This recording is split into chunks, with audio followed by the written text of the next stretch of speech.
अरविंद केजरीवाल ने शराब घोटाला मामले में मनीष सिसोदिया को बलि का बकरा बना दिया। खुद को बचाने के लिए केजरीवाल ने सारा दोष सिसोदिया के मत्थे डाल दिया।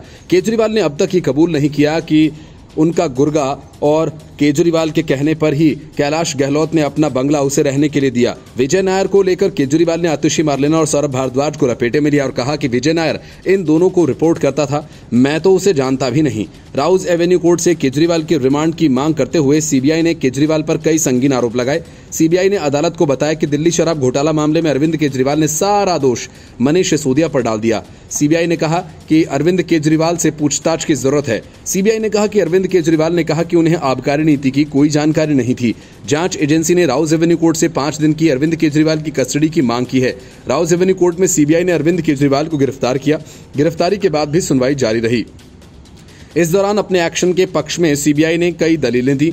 सीबीआई ने कहा कि अरविंद केजरीवाल की जमानत पर हाईकोर्ट से रोक लगाने के बाद ही हमने गिरफ्तारी की। अदालत ने सीबीआई को गिरफ्तारी का आधार बताने के लिए कहा था। इसके जवाब में सीबीआई ने लंबी दलीलें दी। सीबीआई ने कहा कि वो ये भी नहीं बता रहे हैं कि विजय नायर उनके अधीन काम कर रहे थे।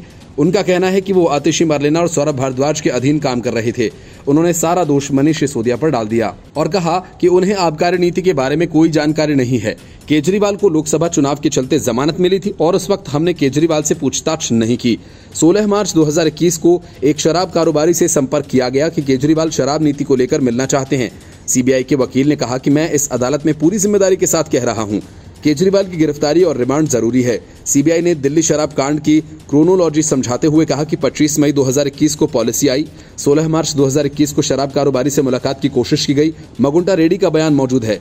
कविता और रेड्डी 20 मार्च 2021 को फिर मिले। 19 मार्च को कविता ने रेड्डी को मिलने के लिए कॉल किया था। विजय नायर को कोऑर्डिनेट करने का जिम्मा सौंपा गया।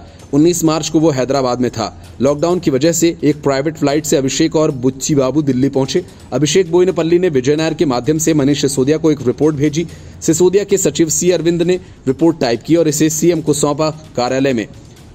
सीबीआई ने कहा कि सारा पैसा नकद दिया गया। हम 44 करोड़ रुपए के बारे में पता लगाएंगे। ये भी पता लगा पाए हैं कि वो सारा पैसा गोवा कैसे पहुंचा और इसका इस्तेमाल कैसे किया गया। चरणप्रीत सिंह ने चुनाव के लिए गोवा के प्रत्याशियों के लिए और यहां तक कि सीएम के वहां रहने के लिए भी पैसे दिए। पॉलिसी के लिए सार्वजनिक सुझाव मांगा गया और उनके सुझावों से छेड़छाड़ की गई। वो मनगढ़ंत हैं। हमारे पास इसके लिए पर्याप्त सबूत हैं कि आम आदमी पार्टी के सदस्य थे जो टिप्पणियां कर रहे थे। जब ऐसा हो रहा था, कुछ अधिकारी ऐसे थे जो हस्ताक्षर करने तक को तैयार न थे। जिस अधिकारी ने कहा था कि मैं हस्ताक्षर नहीं करूंगा, उसे बदल दिया गया। Bureau report, news of India.